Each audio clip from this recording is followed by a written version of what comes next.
It's race day in Macau. It's going to be a good one, ladies and gentlemen. Good afternoon. It is the FIA World Touring Car Cup presented by Oscaro. We have got ourselves a really exciting battle on our hands. 7 drivers mathematically able to take the title. And it's going to be one heck of a showdown. Jake Sanson and Matt Neal in the commentary box with Alexandre Legui down on the pit lane and on the grid. This is the way the championship stacks up, and it's practically a straight fight between two of the biggest names in touring car racing, Matt Neal. Gabriele Tarquini and Yvan Muller. This is going to be one heck of a showdown. Yeah, hi Jake. It's, well, there's 7, actually 7, first time for a few years I can say that. 7 drivers in with a shout at the title. But obviously the 2 main contenders are both Hyundai pilots, Gabriele Tarquini, Yvan Muller. Probably the most experienced pairing on the grid, albeit they are in differing Hyundai teams. With the points advantage, you'd have to say it's Gabriele's to lose this weekend, but he's so far has been doing his best to do that, hasn't he? In qualifying, he was sort of okay back end of the top 10 for in the free practices, and then sort of trying to find that little bit extra in qualifying, managed to put it into the barrier. So he's got a not bad grid position for race 1 today. In 6th, his teammate Norby Michelitz sorry, he's 7th. Norby Michelitz 6th in front of him, who can easily drop back and be a bit of a wingman for him.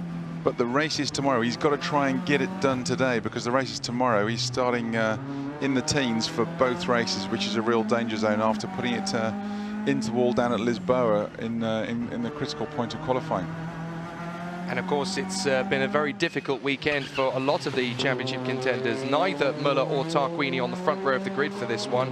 It's the King of Macau, the Duke of Cambridge, if you will, Rob Huff, who's been pole position for 2 of the 3 races coming up this weekend. He has been the master of qualifying, setting a new lap record of 2:29.0 around the streets of Macau. He's been absolutely invincible, but Yvan Muller has definitely got the advantage so far, starting ahead of Tarquini in all 3 races after Tarquini dropped the ball at Lisboa in qualifying and during the qualifying 2 session. He said it himself, just a mistake. He just locked up the brakes, got a little bit too deep, and it does happen here. Yeah, you've got to feel for Yvan Muller, because, you know, he's retired. He's sort of had enough of racing. 4-time world champion, and he got his arm twisted to come back in this year. But he's been the consummate professional, hasn't he? And he should be up there, absolutely level pegging with Gabriele on points. But he's had a heinous time. Like the last time out at Suzuka, he was probably the fastest Hyundai again. It was just rotten luck in people hitting him in qualifying, people hitting him in the races, and straight lining chicane when they shouldn't be, and getting in the way. And so, and again, this weekend, he's the quickest Hyundai, and he's the one going to be taking the fight. But you know, the points haul that Gabriele's got, and he managed to accrue when Muller was having sort of his bad hair day at Suzuka last time out. He's going to need a bit of luck on his side to eat into that points tally. So how good has the FIA World Touring Car Cup been this year? Well, you judge for yourself. 7 manufacturers on the grid. All of them have had a race win at least once this year, and 8 teams have had race victories over the course of the season, which is amazing. It means that pretty much every manufacturer represented has had a victory with the team and that runs 14 them. drivers. 14 drivers taking victories. Only 1 manufacturer has had wins from 2 teams, and they're the big 2, BRC and M Racing. The 2 teams that are fighting for the team's title, and they are just 8 points apart coming into this round. Although, of course, after qualifying, haven't Audi won as well? They won with Come To You? They did, have indeed. They won with Come To You? Yeah, they have, haven't they? Well, I'm not sure if it was Come To You they won with. They won with the Leopard Luke Oil team, of course, with JK and They won with Gordon. JK and Flash, but I thought Verfish had a win. Maybe he hasn't. No, he's had a 2nd place. He's had 2 2nd places at the Nürburgring and at Wuhan. Yeah, he's come close a few times, hasn't he? So you're probably right with that one. That's pretty amazing considering But I mean, how you well. I know when you look at the domination of Citroën and Pachita Lopez, it's incredibly refreshing, isn't it? It is quite refreshing, isn't it? And you know, we said yesterday that as fans and viewers, we all want to see sports people in distress and under pressure, and that's exactly what you get with these regs. You know, you can't have someone disappear off into the distance. You've got to you've got to go in the pack, and you've got to be able to race, race with your sleeves rolled up. Alex is down in the pits. The atmosphere down here is absolutely incredible, but the pressure must be pretty high in there, Gabby. This is it. This is make or break. This is the race where you could win or lose the title. No, the race, it will be the third race. This is an important step, especially because I have the best grid position. Yesterday, unfortunately, I had a mistake. Happened also with a very experienced driver. I'm sorry for Hyundai, I'm sorry for the team. But now, I mean, we can recover today. Macau is Macau. Even if my starting position is not great, we can do something good, and the target is there. We must achieve it. It's a good point from Gabriele. He's not going to lose the title in race 1, is he? He's going to lose it in race 3 because he's got that 39-point cushion. He won't even lose the lead of the driver's title in race 1. I'm just thinking of omens, and I think, wasn't the year he won the World Championship, he put it in the wall in free practice? There, You're right. And actually ended up in hospital. So he's actually, he's in a better place than he was back then. So you never say never. As you say, he's got the points in the bag, and that's the important factor. He's got the comfort zone, but he's got to stay out of trouble, which is not easy at Macau, and he's just got to try and haul those points in. It's going to be a fascinating race here at Macau. Rob Huff on pole position, Guerrieri alongside him. The title contenders not far away.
Preparing for the first of 3 epic races that will conclude the 2018 FIA World Touring Car Cup by Ascaro.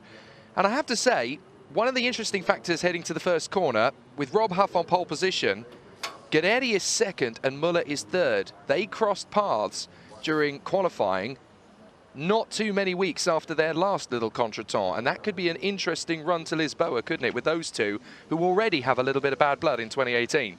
Yeah, I don't think there's any love lost between Muller and Guerrieri at the moment, but both want a strong result. Guerrieri, they've just announced as the season best qualifier yesterday, so I think he's level pegging with, who did I see he's level pegging with? I need to go back in my notes. With Norby, another person who's had absolutely rotten luck this year. Norby Michelitz in the BRC Hyundai. But, and it's not like they've made it up because they've been lighter than their compatriots, you know, in WTC with the regs. The weight is on the mark of the car with the balance of performance. So all the Hyundais run the same weight, or the Audis run the same weight, all the Hondas, etc., etc. So you could say it's a solid, strong performance from those two. And you know, Guerrieri's been hanging it out, as has Air Lachey. You know, they've probably been the two top protagonists in the Honda camp. But just luck hasn't gone with them, really, in the second half of the season. Both Air Lachey has started off especially strong, leading the championship to about round 3 or 4.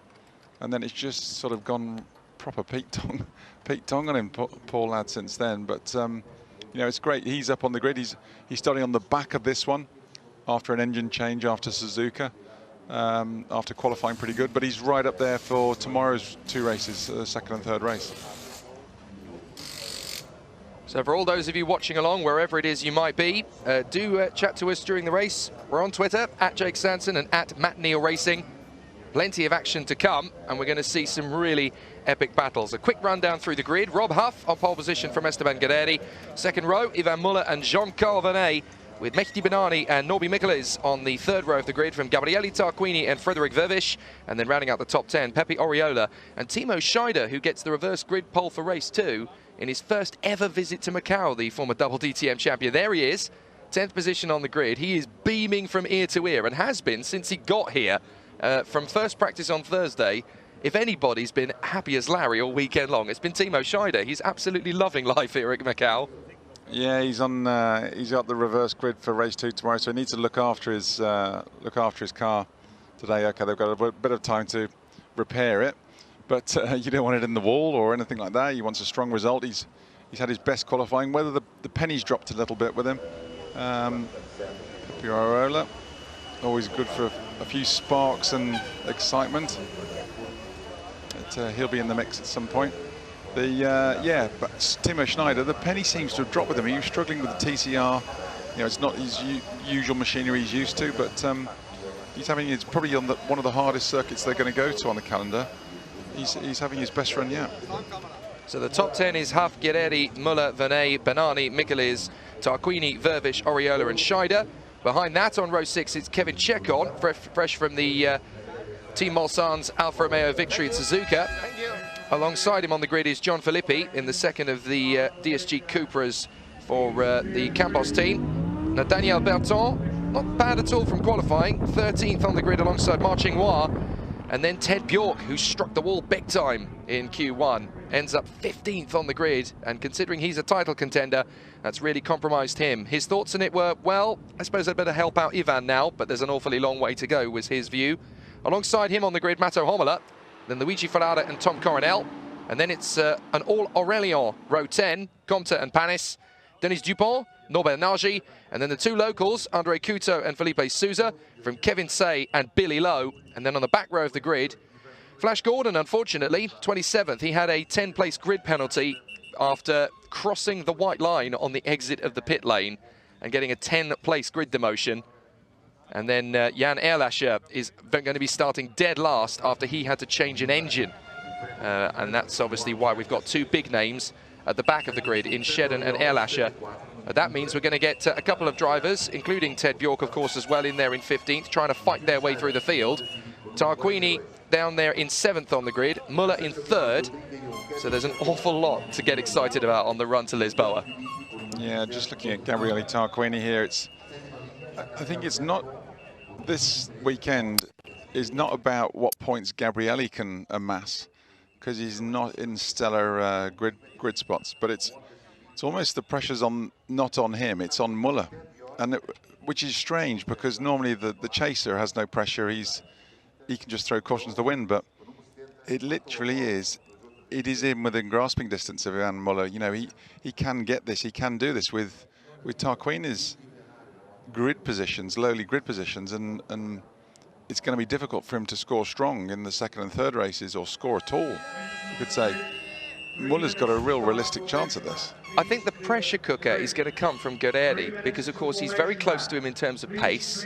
They're going to be side by side nearly on the run to Mandarin. He's going to want to get ahead of him early. He'll want to get a good start and power into second and just follow Rob Huff. A second place finish would be perfect for Ivan in this situation. But Guerrieri's not going to want to let him get there. They've already got bad blood. They've had a bit of a tiff in qualifying yesterday where Muller basically wouldn't speak to him about it. He said, go away. Guerrieri gesticulated to him and said, look, I want to have a conversation. And he wouldn't talk to him. So that could be a bit of an issue. If Guerrieri gets in Muller's head, that's going to be the real factor. Guerrieri is already in Muller's head. You know, watching that little piece to camera yesterday, it was like Groundhog Day from a few weeks ago. Muller didn't want to speak to him back then.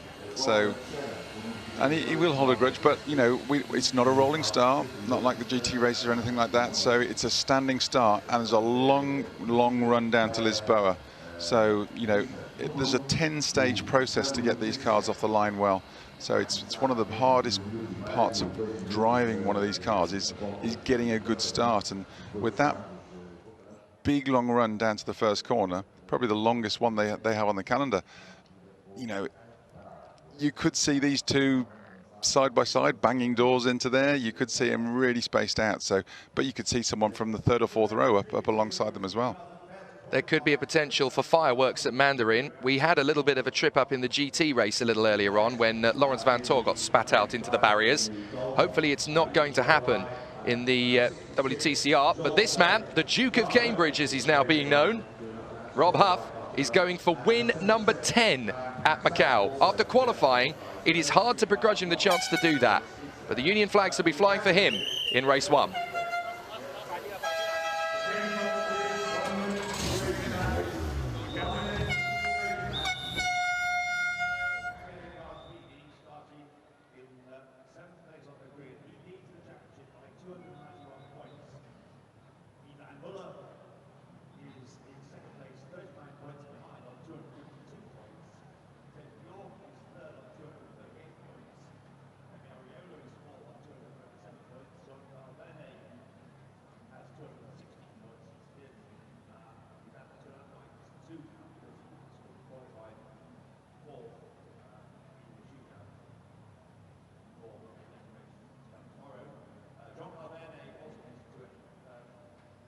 Seconds, stand by, 15 seconds. Esteban Guerrieri has 270 points now, having won 1 second.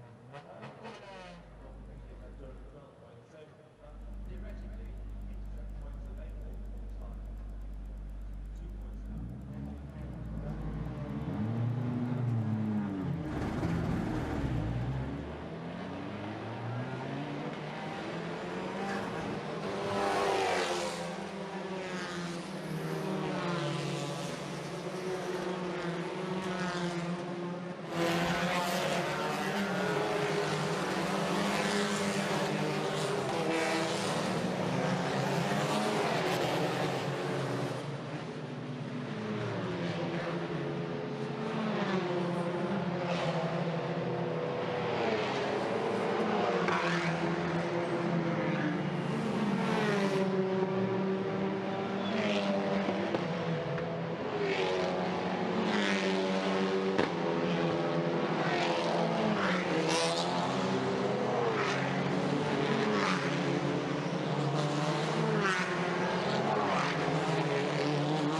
The second longest green flag lap of the season begins as we go around the circuit d'Ogier. A lot of history, this place. For 65 years, motor racing drivers the world over have been flocking to these fantastic streets. It is the Monaco of Asia, and it's even more money that turns through the casinos than in Las Vegas. It's a big, big race weekend, and anybody who is anybody has won here in the past. Of this current grid, only 4 drivers have won races in a touring car at Macau, and one of them on pole position is gunning for the 10th opportunity to do so.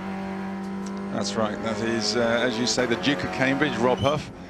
He's almost been, he has been in a class of his own in qualifying, especially sort of up the level from free practice, and he's been right up there, and he's on pole now. He should, if he gets a good start. It's all about the start here. It's such a long run down to Lisboa, down through through Mandarin. You know, anything can happen. We've seen them coming through there 4 abreast in previous years, and it all going horribly wrong. It was on the last, I can remember it on the last TCR race here. They were here, it all went wrong, and Huffy was, I think he had 1 win, and then one time he ended up in the wall on the run down through Mandarin, if memory serves me. So it's going to be a question of the start, how good can they make it. So obviously now just not allowed tyre warmers or anything in TCR regs, so they're making sure they got the rear tyres all up to temperature. You know, they're going to be going pretty quickly through Mandarin on that first lap on the run down to Lisboa. So making sure the brakes are warm enough, the clutch is warm enough. Standing start, you want the clutch warm but not too warm. So there's a lot of things they've got to focus on as a driver, and a little bit of housekeeping they've got to get in check before they line up in their grid boxes. 4 drivers on this grid have taken a victory in a premier category of touring car racing at Macau, including this man, Ivan Muller, who's done it twice. Norbin Michelis and Mehdi Benani are the only other drivers of the 4 who have taken a victory here. For Rob Huff, he's going for win number 10. He's in a drag race at the moment with the motorcycle racer Michael Rutter to get to the double figures. But I have a feeling that Rob Huff is going to get there first. But what a sensational race this is set to be. For Rob Huff, he's got no pressure at all. He's not in the championship fight. He's had a bit of a topsy-turvy season in terms of luck. But now he's got a brilliant opportunity here to go for broke and go for the victory and show up the championship showdown.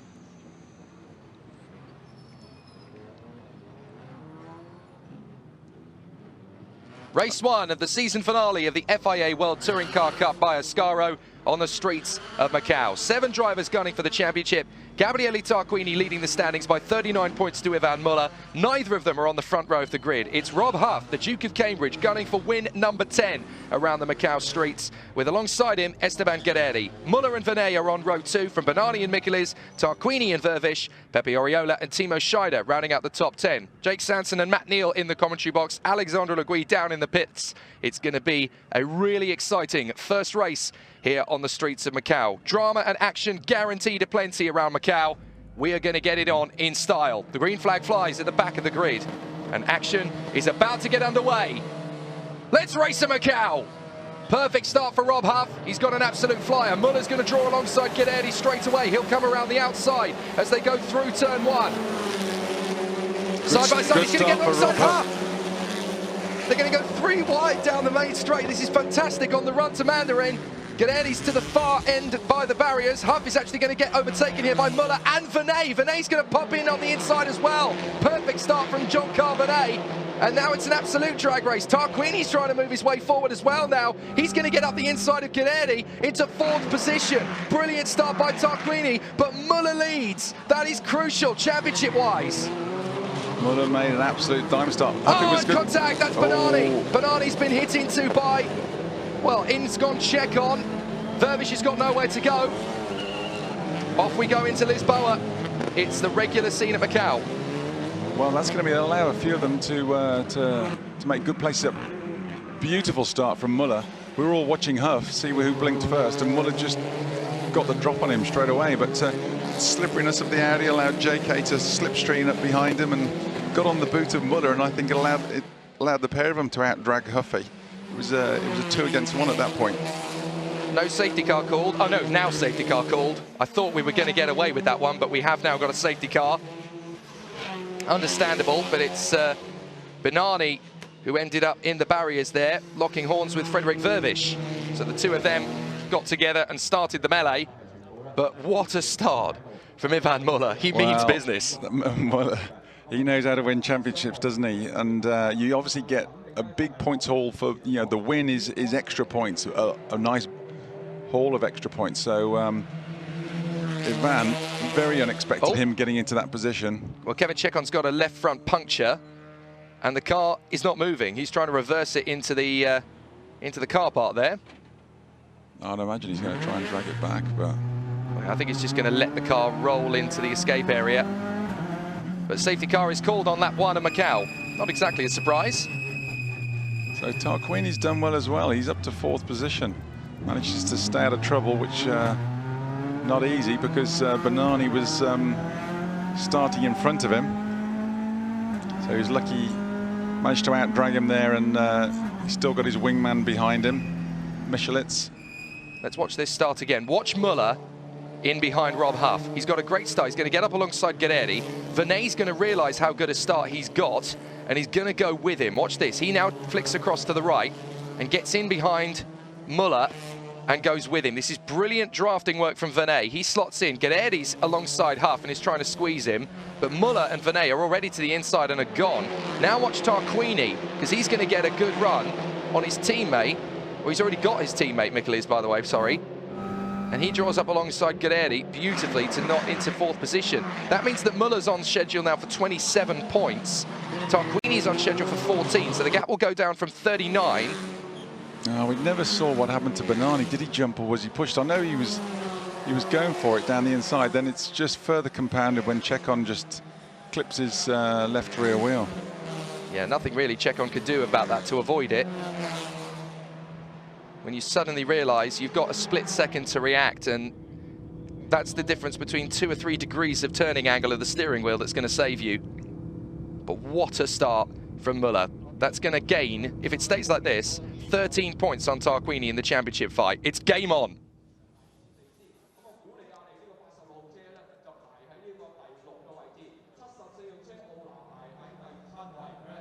So let's see what happened. We're still not really going to see the moment. Just comes out of shot. You know, did you see how close Michelitz? It looked like someone's tagged the back of Michelitz on the way in as well, and he, yeah. So Oriolo was going down the inside of Chekon, and that sort of bumped him in. I think it was Oriolo. It might have been John Philippi. Bernani was facing the wrong way as he came into shot. I wondered, did he tag Michelis and spin the car trying to avoid a bigger accident, and Vervish went into him? He was going down the inside of one of the Hondas. I think he was going down the inside of Schneider or someone like that, because he dropped back a fair bit off the start. He made a quite lackluster start. Well, as it turns out, Chekon has got the car going, so he has been able to find a gear or two.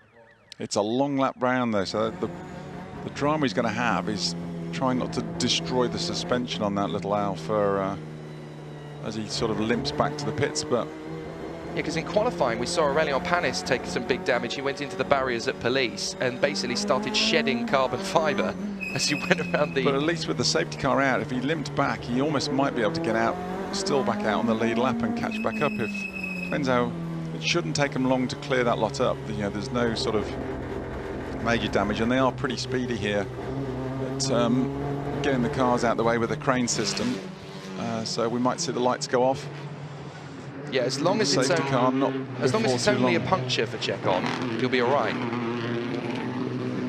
But it's that's a big margin of error if it isn't. But here's the order: Muller leading from Vernet, brilliant start from JK.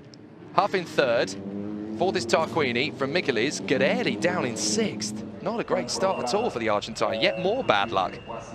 Oriola's 7th. Schneider is 8th. Yeah, he was. Guerrieri was alongside Huffy going into Lisboa, so I don't know how he's got shuffled back behind the 2 BRC Hyundais. That's a very good point. Well, Tarquini was 4th, and I think they just got him on the way through Mandarin. I think he just got out wide because Tarquini popped up into 4th and Michelis went with him. So well, he was definitely alongside Huffy on the run through Mandarin. He was. So I think he's just got out wide. Game over for Chekon. That's a shame. That's it for today. Yeah, that tyre's had its day, hasn't it? Well, the tyre's had its day, and I'm fairly sure it's done something even worse to the suspension itself, which is a real shame. In 9th position behind Scheider is Jinghua Ma. Oh, that's a separate incident for Dupont. That's a separate one, yeah. And he very nearly got driven into there by Comte. He was so lucky to get away with that. He's flirting with his back bumper. Ganged up on by a pair of Peugeots, wasn't it? We're going green. Okay. Ted Bjork is in 10th position, by the way. He's made a lot of gains in that first corner incident. Now Muller's got to be careful here. That Audi's very fast in a straight line, the shape of it, so he's got a good getaway, but so is the boys behind him, especially Huff. He's right on the boot of JK, which will help JK down the straight. It's not a textbook restart from Ivan Muller. Here comes JK. He's going to go for it into Mandarin. He's got a championship to win as well, don't forget. He dives through. Muller lets him go. But is he going to retaliate again into Lisboa? Of course he is. He's Ivan Muller. He's not going to back down from the challenge. Here he goes again. Venet's going to protect to the inside. Huff is there to the outside as well. Snaking under braking. Rob Huff trying to get the car stopped. Into Lisboa.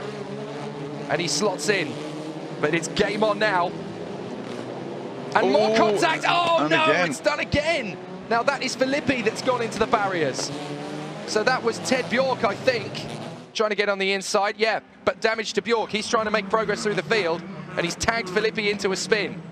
That's a nightmare for Muller, though. There's a big chunk of points he's losing for first place there. 7 points lost in the championship position, and JK is going to be hard to overtake. He's been very fast in free practice. His qualifying didn't really do him justice with the pace he had in that Audi, and the speed he's got down the straight. That's going to be tough for Muller to pull it back. Yeah, he was going to gain 13 on Tarquini. He's only going to gain 6 on him if it stays like this, so he really needs to get past JK. Huff is there in 3rd position, and that's another problem for Ivan Muller. Do you know how fast Huff is around here? They've got history, these two, and Huff is looking pretty racy. He's the man around here, and so he's going to, he's on the podium at the moment. Well, he's going to smell a win. Nothing to lose. He wants to win. Tarquini's grinning from ear to ear, sat in 4th place. He can just watch this unfold and just keep out of the wall. Well, Gabrielli's got his wingman sat behind him. He can just sit there, sitting pretty, and watch Muller get all stressed and hot under the collar out in front of him. This is advantage Tarquini, actually, because Muller's in a really difficult position. He wants to get past Venet. He's got Huff breathing down his neck, wanting to get past him. Muller's under pressure here, not Tarquini. Although Tarquini's behind Muller, and he's going to lose points. He's only going to lose 6, and that's not that big a problem. Mikkel is in 5th, Guerreri in 6th position, with Oriola in 7th ahead of Scheider, Bjork, and Luigi Ferrara. Luigi Ferrara in 10th position. Cool, he's made a massive benefit from those incidents in the first couple of laps. Homela's 11th, and in 12th position is Tom Coronel. Then it's Comte, Couto, Souza, Erlascher, Vervish, Kevin Say, Berton and Shedden. Well, if it finishes like this, or even remotely like this, then the 7 championship contenders go down to 2 for tomorrow's races. So it'll be a straight out fist fight between Ivan Muller and Gabriele Tarquini at that point. Well, there's been a few changes to the order because of the restart. So Bjork is now 9th from Ferrara, Hommler, Coronel, Vervish and Erlascher. Couto 15th. This is a bit of a battle. Pepe Oriola trying to get by as he battles with Esteban Guerreri. What has happened to the pace for Esteban Guerreri? He's got absolutely nothing at the moment. Well, I think he's bottled up behind Michelet. Michelet is dropping back off Tarquini, but I think that's more of a case if he's defending hard to Guerreri. That's costing him a bit of track position, as he's just worried about, holding him back, giving Gabriele plenty of breathing space, no pressure, just in case anything does happen to Michelet. He's giving his teammates some breathing space from the guys behind him. Well, also critically, Michelis is going to be playing the team game, isn't he? Because if it stays like this, the M Racing team are going to get 22 points for Muller in 2nd and Bjork in, 24 points for Muller in 2nd and Bjork in 9th. The 2 BRC cars are 4th and 5th, so they're going to score 26. So they're actually going to pull away to the tune of 2 more points. So it's quite critical that Michelis doesn't lose too many places here, because they don't want to lose points to their chief rivals. They want to gain points. They want to get away from them. So Michelis being in 5th place is very important as far as the team's title is concerned. There's a certain fair queue building up behind him now, isn't there? Michelis, Guerreri, Oriola and Scheider. That's how close Rob Huff is getting to Muller at Melco. They get back on the power. Huff has been blisteringly quick in qualifying, but where he is fast through sectors sort of 2, 3 and 4, was that JK running a bit wide through Fisherman?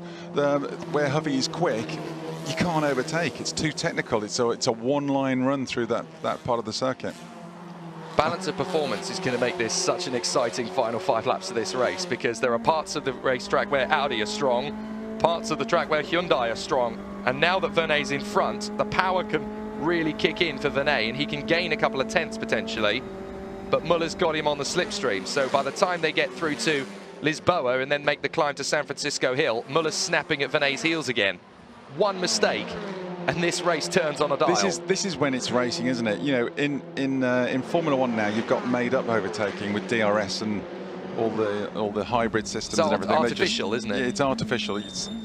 There's no straight scraps anymore.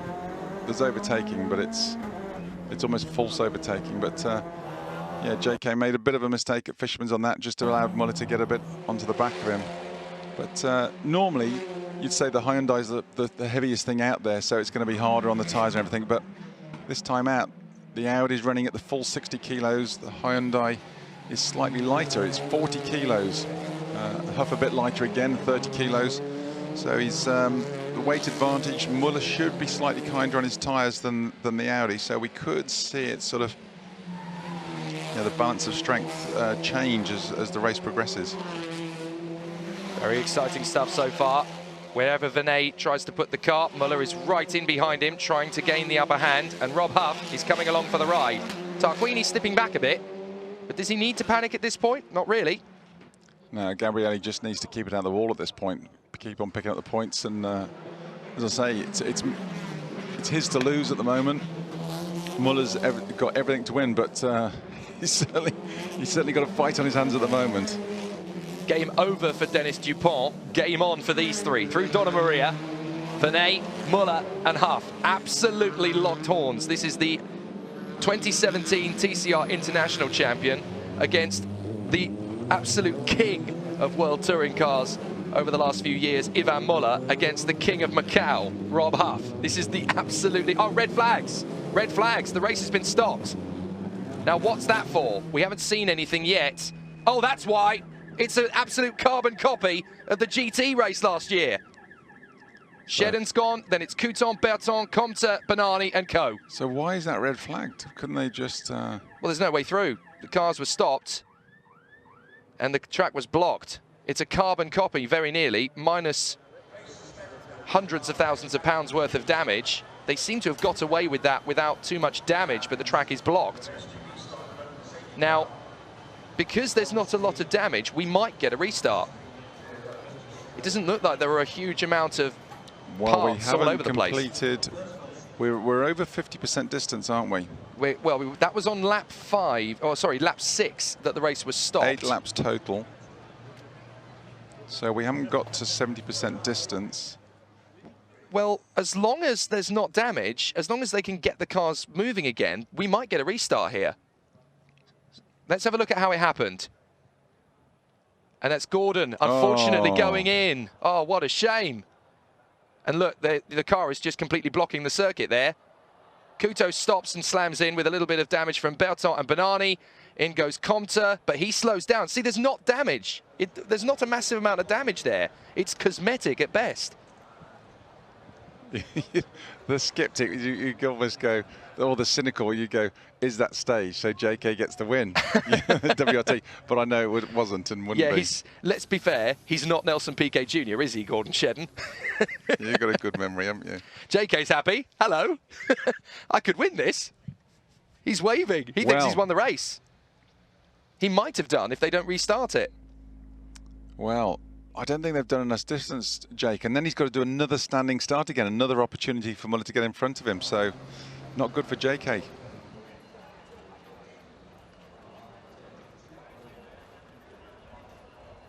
Well, if the race gets restarted, then it's game on again. But considering where we are, Venet's, they're all getting out of the cars, helmets off and everything. I don't think this is going to be a long stoppage because Gordon did get the car moving again, by the look of it.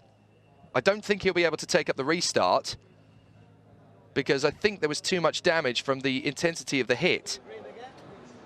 Xinhua Ma not looking too happy about things. Now, I think it's got to be a restart, Jake, which is, I don't know why JK's smiling, because he was sitting pretty there, and now he's got to do it all again with the drag down to the first corner. Well, the thing is, he doesn't know how big the accident is. Here it is again. This is Gordon just going in with way too much speed. His car might be done for the day, but watch the other cars coming into shot. Now, this is brilliant avoidance from Andre Couto. Look, he knows it's coming.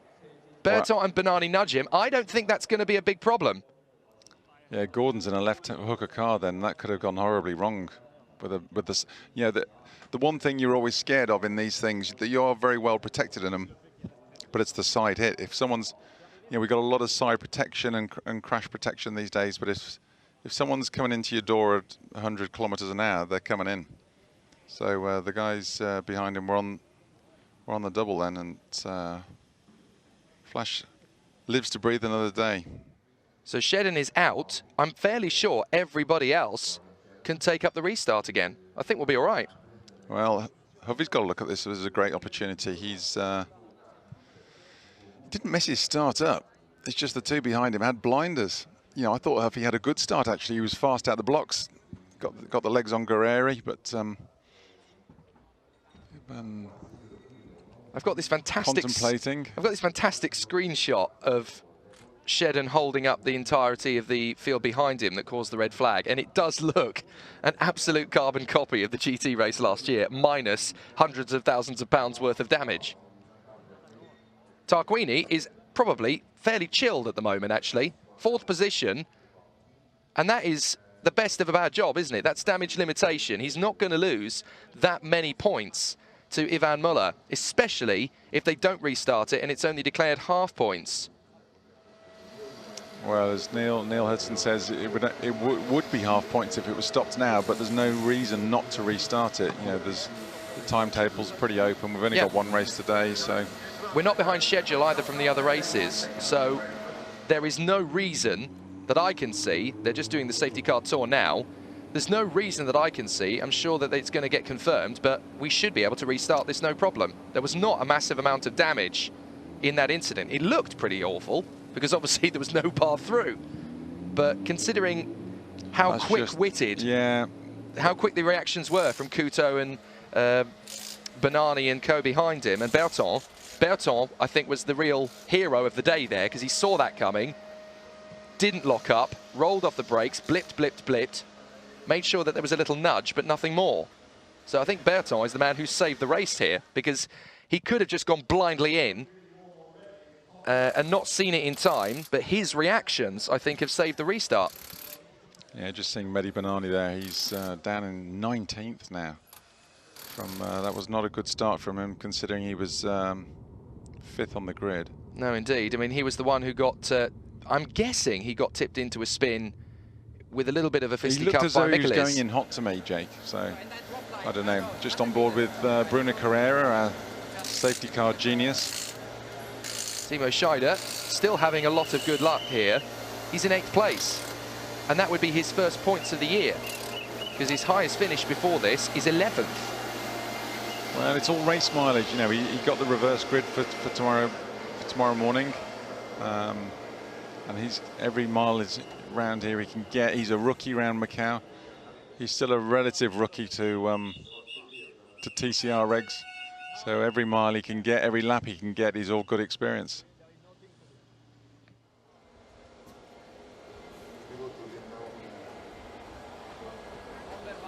So this is going to be a fascinating race if and when we restart. And I really hope I mean when, because I can't see any reason why we wouldn't. But it's J.K. Venet from Muller, Huff and Tarquini at the red flag. So Alex has found somebody down on the starting grid. A really disappointing start for you. It looked like something happened between you and Mehdi. Can you talk us through it? Well, before that, in Mandarin, I was bad position in the outside. I saw Rob and Ivan fighting, and, you know, they were slowing each other down. So I tried to get my speed around the outside, but not enough. So then I just backed off before Mandarin, otherwise it was going to be a 3 wide and was not going to finish very good, I think. And then I couldn't get a good run out of Mandarin, so I got passed by the 2 other Hyundais. And arriving to Lisboa, Mehdi did one of his moves and went on the inside, and I don't know, he crashed into all other cars. So I just, when I saw that, I saw him coming, I just backed off and cut the corner and just opened again my view again, and yeah, P6. Yeah, a little bit disappointed, but we'll try to fight. Looked like there was some interesting tactics from BRC. Looked like you're right behind Norby, who's holding up the pack. What were your thoughts on that? Yeah, he's holding up the pack. I am quicker, but hard to overtake because we had the issue on the straight line reaching the limiter too early, unfortunately. So I have to, instead of being attacking, I have to defend. But yeah, this is how it is, and let's try to do the best. Sounds like you called it right with Bernani at Lisboa then. Yeah, it sounds like Esteban was, you know, being all professional about it, you know, not trying to win it at the first corner, even though track position is king round Macau. He was trying to take it easy, got out-drafted by the two BRC Hyundais working together, and then it was Bernani doing a do or die down the inside, which, how many times have we seen that into Lisboa? And 9 times out of 10 it always goes wrong because it's so tight into there. You throw it at the inside. I think Bernani was obviously just choked that he'd lost so many places on there and was trying to make a load back. Restart in 9 minutes. Norby, I'm quite intrigued by your tactics around the streets of Macau. Can you talk us through what you're up to? To be honest, I was very lucky after the start. I had a big hit on my right rear and the car is bent. So I'm doing my best, but it's not easy with Esteban behind.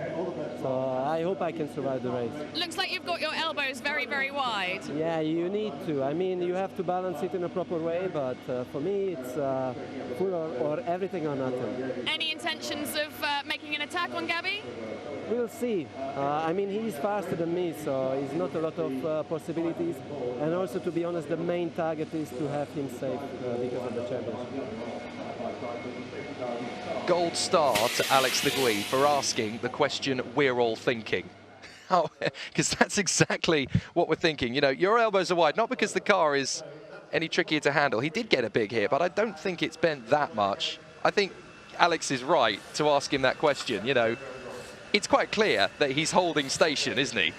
He's playing the team game. I think actually the gold star, driving-wise, should go to Yann Lachey. He started 31st on the grid. He's up to 14th. That's astonishing. On a track that you can't overtake. Yeah, you can't overtake at Macau. Yeah, you can. As well as Carnage, I mean, he's threaded the eye of a needle and managed to get through completely unscathed. That looked like a very frustrating start for you. Can you talk us through it? Yeah, I mean, got a good launch, but then got some wheel spin. But then in a straight line, we're sitting ducks. You know, JK's got about 10K on us. He can drive past, I think, anyone in a straight. But of course, he's got a car which is quick at the top. I think Ivan and I are quicker than JK at the top, but unless you can overtake in a straight line here, you're doomed. So, you know, we're still in a good position. We can still move forward, and let's see what we can do. Good point from Rob Huff, because over one lap, he is the quickest man here because there's a lot of twisty bits. But the problem is that start-finish straight, the Audi does have the grunt. So it's always going to be a tricky one for Rob Huff, but we're going to get a restart, and it's going to be pretty frenetic right from the get-go. Is there going to be a win for Vernet, Muller, or Huff?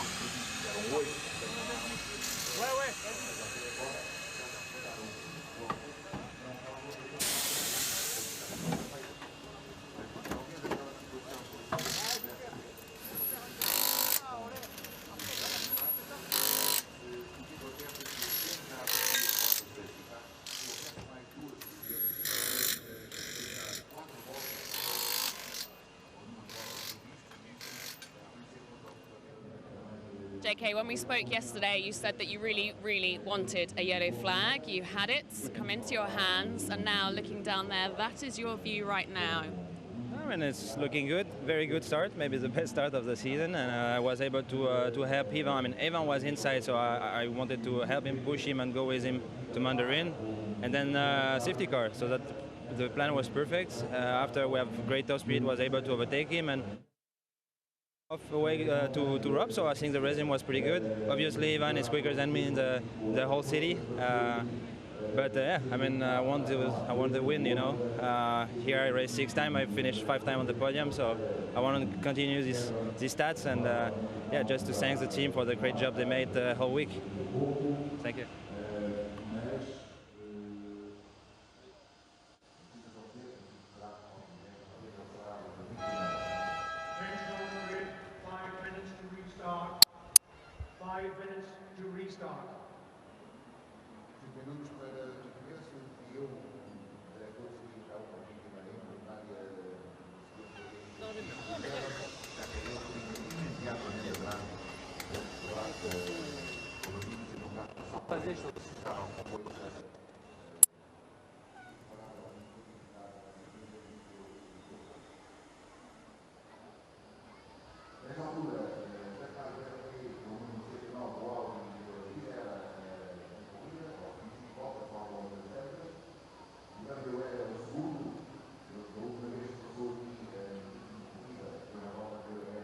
Season finale of the FIA World Touring Car Cup by Ascaro here at the famous Macau street circuit. We're under red flags after 5 laps. What have you missed? Well, Rob Huff from pole position, Guerrieri, Muller and Vernet. Muller and Vernet getting a cracking start. And Muller managing to take the lead early on from Vernet, but on the second lap, Vernet drafted him and managed to get the lead away. We had a bit of an incident on the run to the first corner with Bernani trying to make a move around the outside of Guerrieri at Lisboa. There was a little bit of a nudge. Bernani ended up having a little bit of a spin and ended up basically collecting Vervish and Chekon. Chekon out of the race.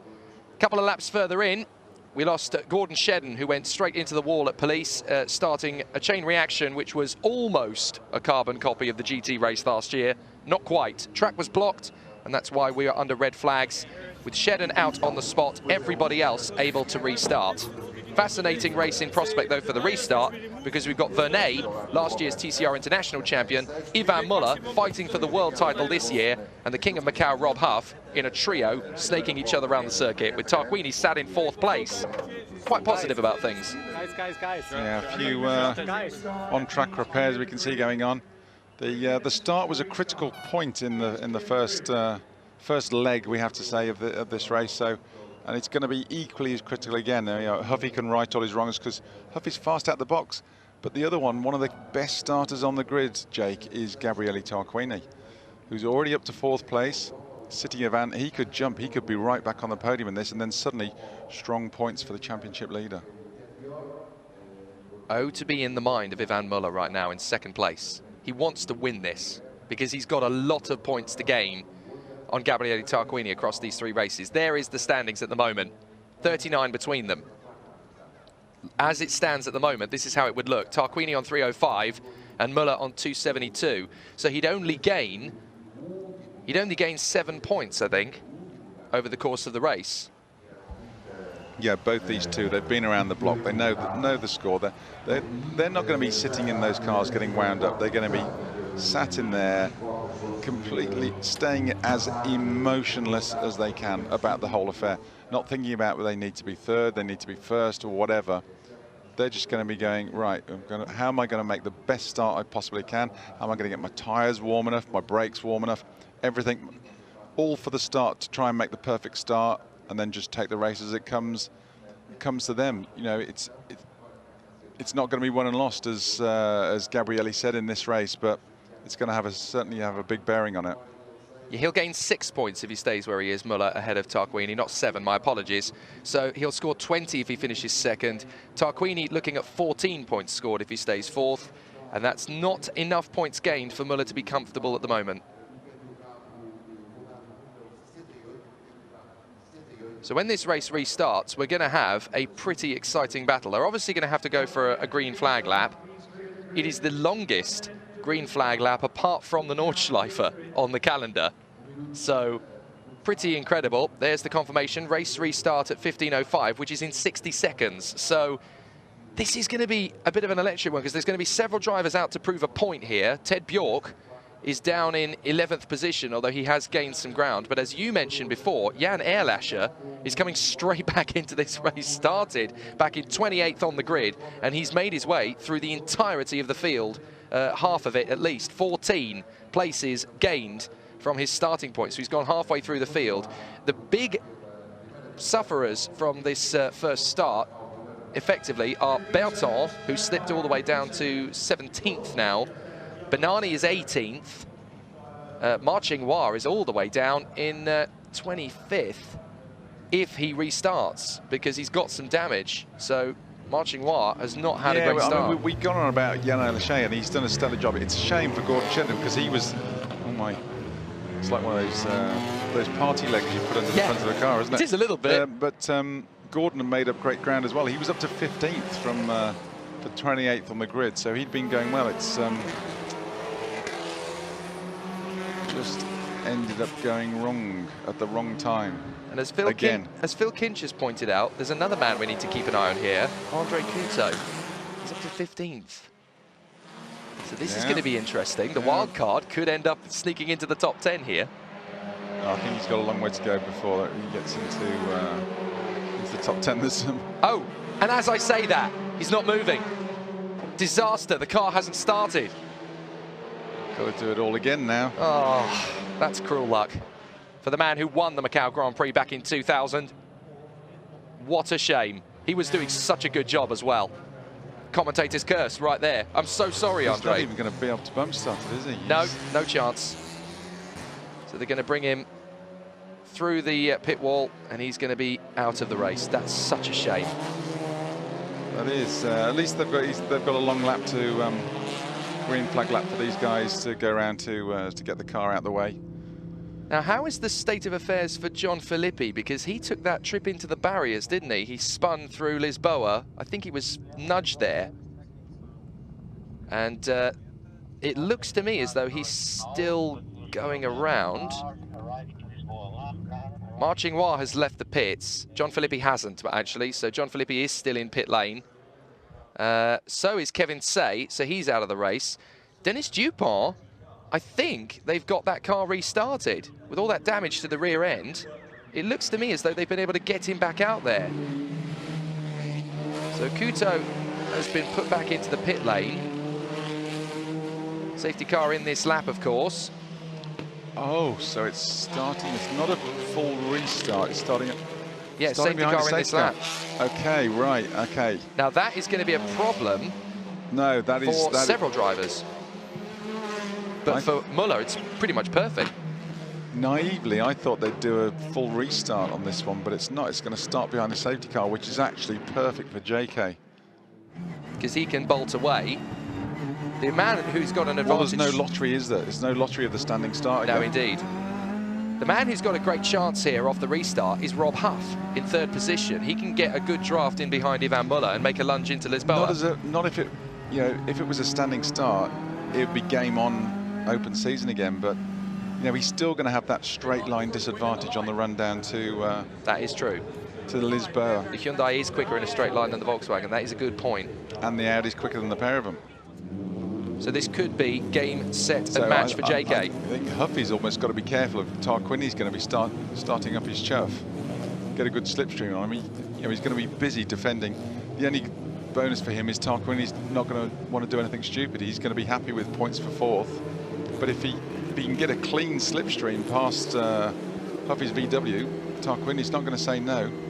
I'm going to keep an eye on Norby Michelis in this restart because Esteban Guerreri did say he was quite frustrated at how Michelis is basically holding the field up to play the team game for BRC. Whether that's true or not remains under debate. Vernet's gone early. He has gone quite early. So he's gone through Fisherman's and bolted. So here we go. Let's see what happens as they go through the final turn. He's got to make sure he gets it right, but the top four have gone absolutely together. We ride on board with Pepe Oriola as he slots in behind Guerreri on the restart. Here we go. They fly through the left-hander, through Reservoir and up towards the Mandarin. Yeah, and Huffy's right there. He's going for it. But he's not going to get a move, so he's going to have to slot in behind Muller. Tarquini may go for the move, though. Here comes Tarquini. Watch out for him on Huff. He may get a run into Lisboa himself. Huff's going to move to cover it. And that's going to be as you were. Top four are going to remain in the top four. Vernet snaking a bit under the brakes there. I was wondering whether he was just going to outdo himself, but all through Lisboa, clean on... Oh, a moment, that's Berton. Berton tagging in with Bernani, I think, again. I'm fairly sure that was Bernani with him again. So that's yet another incident at Lisboa for Bernani. I hope Bernani's got plenty of checks in his checkbook when he goes up to the steward's office. Oh dear, how many times in one race can you see the stewards? Poor Mehdi. You need to calm down a bit, mate. So Vernet, Muller, Huff and Tarquini at the sharp end. Then it's Michelis and Guerreri. Watch those two, because Guerreri is going to get irritated if Michelis holds him up for any length of time. Tarquini's actually fallen away from the top three a little bit now, actually. Bit of a gap. but nothing to be concerned about still, because Micheliz is still holding the rest of the field at bay. Yeah, I mean, historically you'd say Guerreri's got a real Latin temperament. He's quite a hot-headed, you know, he's flamboyant driver, but it's why we love him. He's spectacular to watch, and he's been quite controlled around here, and just been a bit unfortunate with caught up in the Bernani thing on lap 1, and he's sort of it's hard to fight your way back from there. They snake out of Donna Maria and up towards Melco. This is going to get interesting if Muller senses, you know, I've got to beat this guy.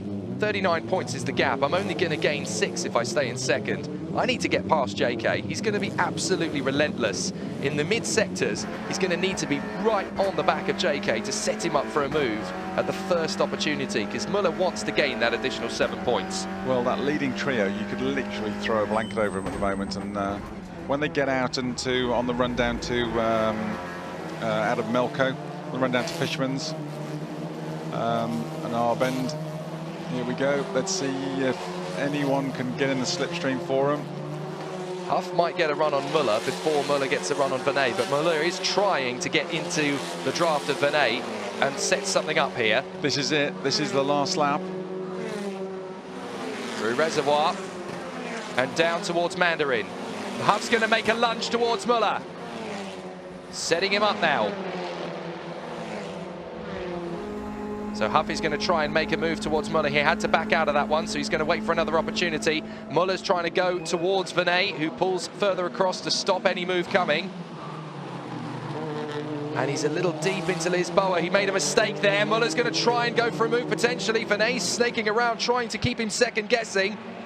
The two BRCs are 4th and 5th. Guerreri's dropped off the back of him. We're looking back to Timo Scheider.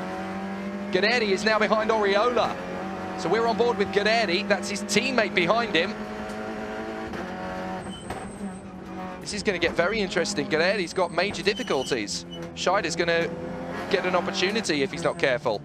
Yeah, Schneider doesn't want to do anything silly. He's got pole for tomorrow morning's race, so he didn't want to put the car in the wall or anything.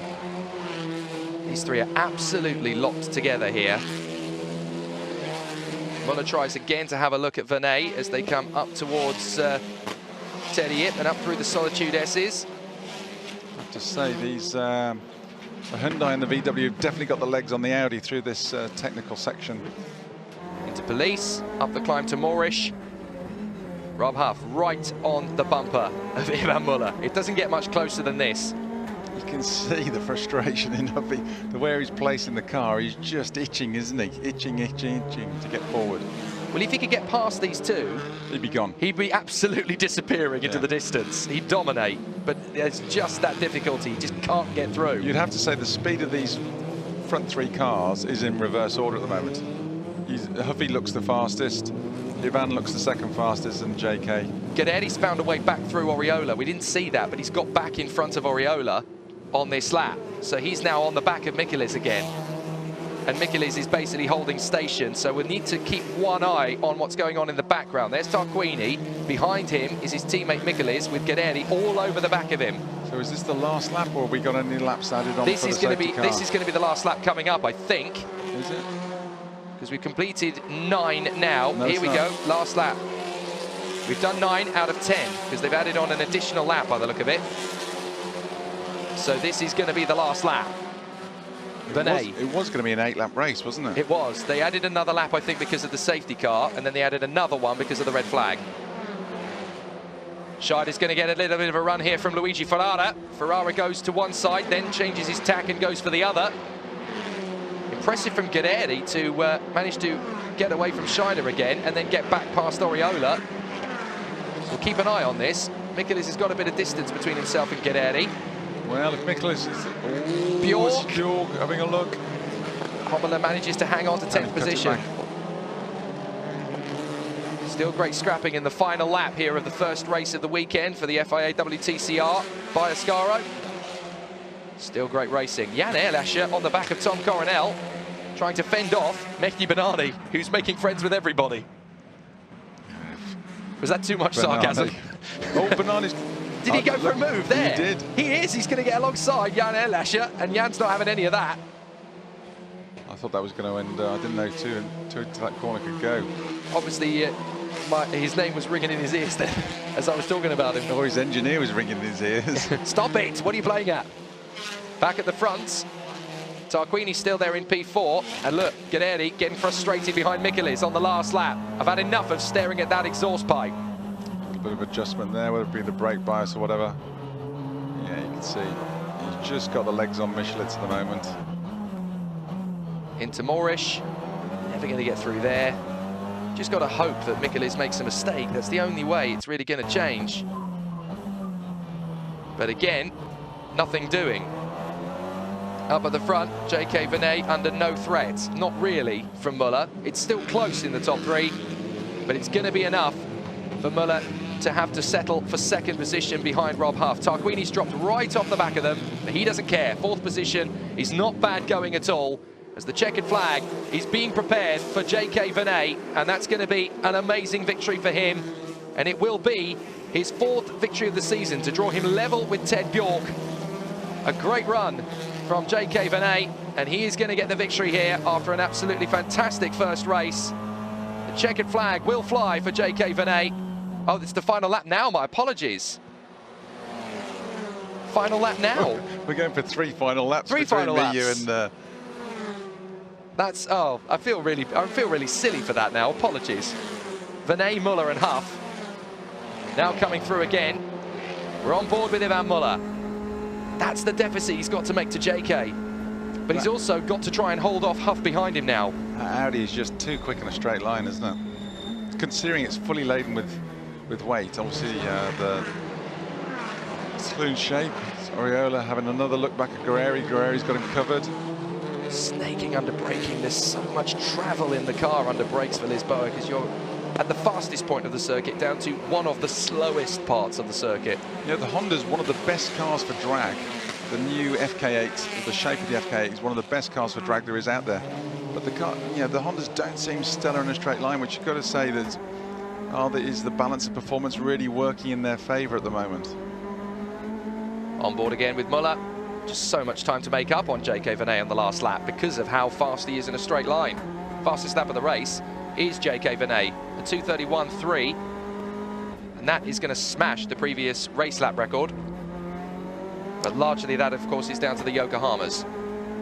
Yeah, but it's nothing like they were getting down to in qualifying. It's they're almost a good 2 seconds off at the moment. So you've got to say Vinay is controlling the race, watching the guys behind him. I think Huffy senses a chance at second here. I think he thinks there might be an opportunity. He's trying to stay with Muller as much as possible. As the engineers over at Audi Sport Leopard Lukoil look on at their man J.K. Vinay, gunning for win number 4. Can he hang on to it? Through Melko, he goes deep. Muller's trying to get a good run off the turn. Huff is in there behind. There might just be a chance for Huff on Muller, but I don't think there's going to be a chance for Muller on Vinay. JK is going to come into Fisherman's for the last time. He's timed this absolutely to perfection. He's made it look good. And this will be an absolutely textbook opening race. His 4th win of the season into R for the last time. And in race 1 here at Macau for the FIA World Touring Car Cup finale via Scaro, J.K. Vinay, Jean-Carl Vinay takes the victory in Macau. Muller is 2nd and Huff is 3rd. And that's what it means to the boys at Audi Sport Leopard Lukoil. Tarquini 4th, game on for the title showdown. Yeah, strong finish for Tarquini. Muller just misses out on those valuable points for the race win, but still closes the gap on Tarquini. Now just 2 people in the championship fight. It's a straight dust-up between Muller, but Muller is going to have track position tomorrow, so he's got the chance of pulling in a big haul of points tomorrow, while Tarquini's got to fight his way back into the top 10. So Vinay takes his 4th win of the season, and the team's 5th, of course, after Gordon Shedden scored a victory for them at Suzuka. Ivan Muller will have to be content with 2nd place. That'll be frustrating, because that could have been a 7-point bonus if he'd have won the race. So the gap between him and Tarquini comes down. Look at that, 305 to 272. That's a 33-point gap now, rather than a 39-point gap. But it could have been 26. That is definitely doable, Jake. That is definitely doable for Muller. Especially with Tarquini down in 14th for the next 2 races.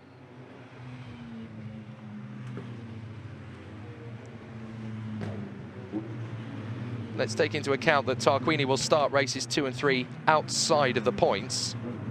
Muller will not be in the top 5 for one of the races. He'll be 6th for one, but he'll be 5th for the other. He's going to need to fight his way through to podium positions. If he can score 2 podiums with Tarquini outside the points, that would do it. You're right, because he would score... If he finishes 3rd twice, Muller, in the 2 races, let's say that's all he can get, he will score 34 points. That's all he needs. That's all he needs if Tarquini doesn't score. Goodness me, this could get very, very tight. That is easily doable. This could go down to the very last lap of the very last race of the season. That is easily doable for him. A victory would have been sweeter, and it would have made it a little bit easier, but Ivan Muller knows that with Tarquini starting down in 14th in the next 2 races, he's in the danger zone for trouble.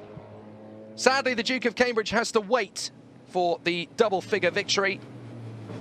Doesn't get win number 10 yet, but he could still do it tomorrow, of course. 2 opportunities to get that one sorted. But the man who finishes in the points for the first time this year, Timo Scheider, who finishes 8th, will start pole position for race 2 tomorrow. This man, Gabriele Tarquini, pretty good result, actually, considering where he started, considering what was at stake. 4th position keeps him at the top. Muller's going to have his work to do. He's starting 5th and 6th with the reverse grid and the main grid tomorrow. So to get onto the podium, he has got his work cut out. I would say if I was a betting man, it still favours Tarquini. But there'll be a few sleepless people tonight, won't there? Well, there'll be a few people popping into the casino, putting a cheeky bet on Ivan Muller, because if you win that, that's going to be a good return for your effort, isn't it? Yeah, it's worth an outside bet. But JK's done all he can at the moment to keep himself in the championship fights. Shame they just got slipped out. There was just too much of a points deficit before they arrived here at Macau. But he's the Audi's worked well around here, and you'd have to say he's looking strong for tomorrow as well. So we did have 7 drivers mathematically capable of winning the title coming into this weekend. Now there are just 2, and what a pair of names. Gabriele Tarquini, who's done everything from Formula 1 all the way to the World Touring Car Championship with stop-offs at ITC, BTCC, Italian touring cars, championships in most of them, of course. And Ivan Muller, the man who does sideways and drifting from his Andros Trophy days and has won pretty much every touring car title himself. Victory for JK Vinay for the 4th time this year. And that is what it means. A win in Macau is such a big deal. If you win here, you really are one of the greats. Yeah, it's always one of those special circuits to put on your CV. And he's come close a few times, been on the podium a few times. So, yeah, I'm sure they just want to go home now, don't they? Go down the casino now, maybe. It doesn't matter what category you win a race in at Macau. It matters. I was talking to Alex Lynn, who won the Formula 3 race a few years ago. And he still occasionally says to somebody he wants to impress, I won at Macau. And they go, oh. It means such a big deal. Yeah. It's like the Nürburgring. It's like Monaco. You win at Macau, you are somebody. Can't believe the difference in fortunes between Jean-Carl Vernet and Gordon Shedden, though, can you? It's bitterly cruel, isn't it? When Shedden has won 3 national titles back in Britain, JK, TCR International Champion from last year, same equipment. Here's Alex. What a fantastic race that was, kicking us off of our 3 races here in Macau. Jean-Carl, that played right into your hands, exactly what you wanted. Brilliant, brilliant start. Your 4th win of the season, and you have just stepped up onto the podium for the title battle. Yeah, no, it's a good race. I'm really happy for the sponsors, for Audi, of course. The team had to work a lot last week to prepare the car very well, and it works. I mean, we play with our tools, like I said before. Plan was to take a good start and then ask for a safety car. It happened, and after, yeah, just make no mistakes, do my job like I know, And it's great. I mean, a lot of pressure from Ivan and Rob. They are obviously much quicker in the whole town with lighter car. But no, really happy. Job is not finished. I'm already focused on tomorrow, so I can't really show how happy I am. But no, it's great. Great for the team, sponsors again, Audi, and yeah, we won. You won indeed. Fastest lap of the race, by the way, for the first time this year, Rob Huff. Would you have expected anything different? Yeah, unfortunately, Huffy did it. It didn't get him the win, though, did it? Venet, Muller and Huff in the top three. The BRC's 4th and 5th. Tarquini and Michelis. Guerrieri 6th from Oriola. Scheider in the points for the first time this year. Then Ferrara and Hommela getting a decent finish in both cars. Bjork and Vervish just outside the top 10. Good fights from both of them. Coronel and Erlascher up to 14th. Benani all over the shop, unfortunately. Panis, Comte, Souza, Berton and Billy Lowe.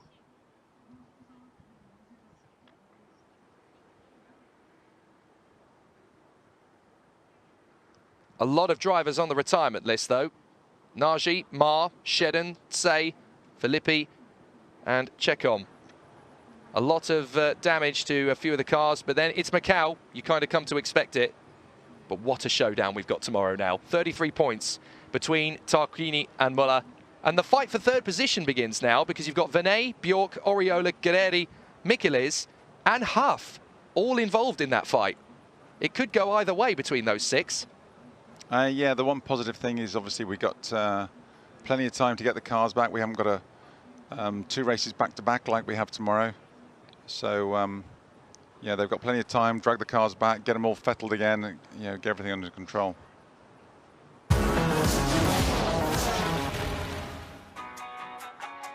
A fantastic opening race in the season finale of the FIA World Touring Car Cup by Oscaro here on the streets of Macau. Good start initially by Huff, but Muller was the one who was really making waves on the way through to Reservoir.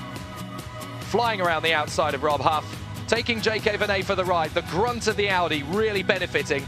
Guerrieri caught out and running wide. Benani making friends everywhere he goes. Checon caught out, game over for him. Dupont dropping it into the wall. How the rest of the field missed him without too much damage is a mystery. Filippi taken off into the wall and out of the race after the safety car. Venet making the move on Muller. That was the race-winning moment. The grunt of the Audi, superior in a straight line. And his teammate, rather sadly, Gordon Shedden, bringing out red flags, blocking the circuit. Game over for Shedden. But for Venet, it's a victorious day and a great way to kick off the weekend as far as they're concerned. There were 7 title contenders, now there are just 2. Tarquini versus Muller.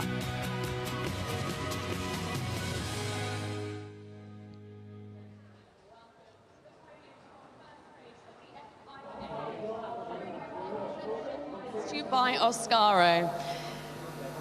Please welcome onto the podium from Sebastian Loeb Racing. In 3rd position, it's Rob Huff. The Duke of Cambridge takes his place on the rostrum, but it's not as high a step as he wanted it to be. In 2nd position from Ivan Muller Racing, it's Ivan Muller. The namesake of the team and the title contender. The fight begins now. 2 races left of the championship and 33 points to gain. And now from Audi Sport Leopard Lukoil team, please welcome onto the podium your winner, Jean-Carl Venet. The Audi Sport Leopard Lukoil team can begin to celebrate. 4th win of the year for JK. If only And luck had gone a bit better for him Audi mid-season, Sport he'd be in this Lukoil fight. team is Elliot Hoffett. And Elliot will collect the team's trophy. They are elated. This is a big one for the team. And in the World Touring Car Cup of Macau. Anthems And so now, the tricolor Jean-Carl Venet and Audi Sport will go up above the Leopard podium for Lukoil JK. team.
The national anthems, of course, for France And now and for the Luxembourg trophies. ringing out for the team.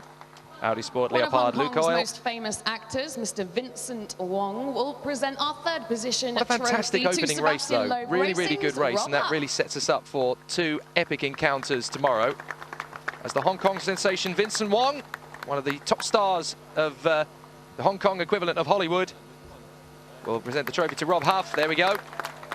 It's a nice shiny pot, One of but it's Hong not a Kong's big most one, is famous it? It's not as big as it needs to be for Rob Huff. Nancy Wu will Yeah, not what present Huffy the wanted, second but, position trophy to Ivan He's got Muller tomorrow to have another Racing's crack at Ivan it. Muller. He's got one reverse grid when it's going to be tough for him. He's got to get through that. Nancy Wu presents the trophy to Ivan Muller. That's not bad from Ivan. If Tarquini doesn't score tomorrow, 2 podiums will get the job done for Muller And by one 1 of point. HongOng's most famous pop singers, Absolutely Mr. incredible. Paco Chow, will present our winning trophy to But the winning Audi trophy Sport will go to Leopard Jean-Carl Lukoil Venet, teams. and it'll be Jean-Carl Venet. the sensation of pop music, Paco Chow, will give the trophy to JK. 4th win of the season. If only his luck had been a bit better mid-year, he would be right up there scrapping for the title with Tarquini and Muller.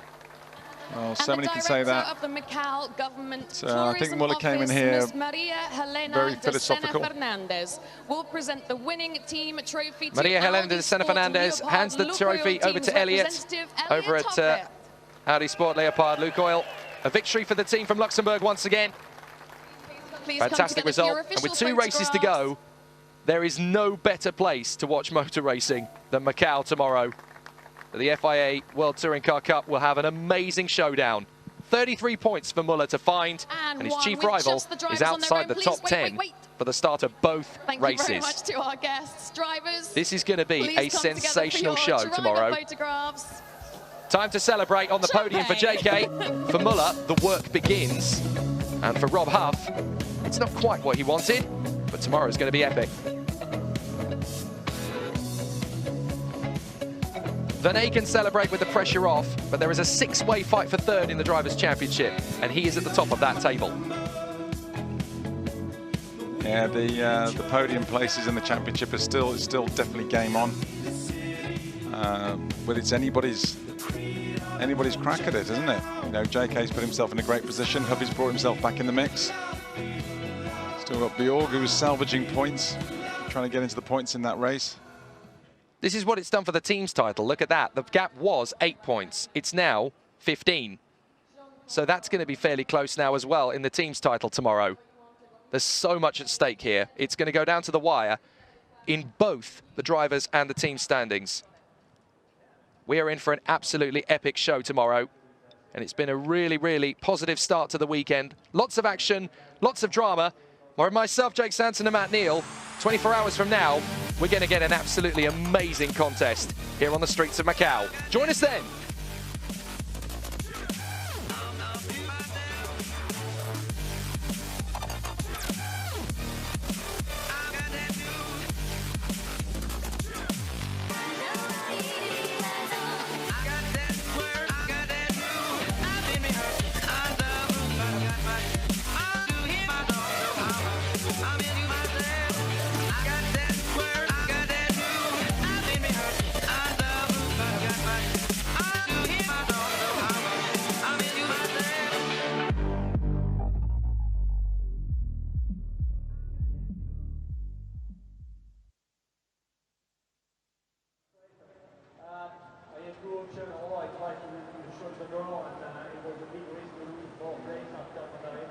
So I put that to the keep fast and keep accelerating the